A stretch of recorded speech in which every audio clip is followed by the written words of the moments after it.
So we have a group of individuals who, if not treated, are going to be experiencing impairments in every major life activity we have studied. There is no domain of life free of the influence of ADHD that we have yet identified, which is why we argue now for longer-term treatment across the week, across the year, and especially through adolescence, because most children, if they're on medication, it's for 3 years or less.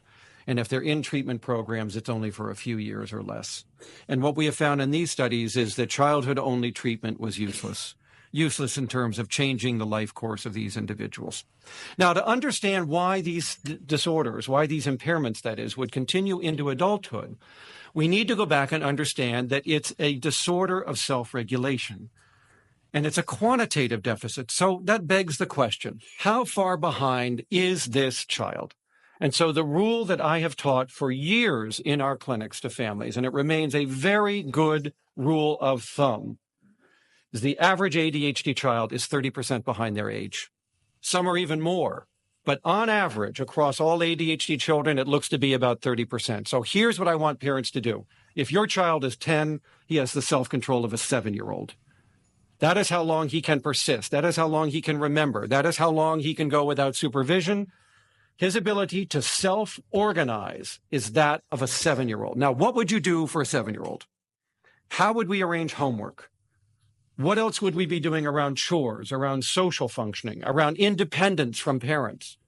You wouldn't be doing as much as you would with a 10-year-old. You would not allow as much responsibility, as much freedom, as much independence. So I want parents to be lowering their expectations to the child's executive age. What is his self-regulatory age? It's 30% younger. All right, that's what you can expect. And if you are expecting more than that, you're my problem, because you're causing the conflict. You are like a parent of a dyslexic child demanding normal reading and development. You're my problem, because you just don't get it. So I want you to get it. It's a 30% lag. That's where they're at. That's what you can expect. If you're asking for more, you're going to have to do something to rearrange that environment to allow them to show what they know. But if you don't do anything, they're going to be about 30% behind.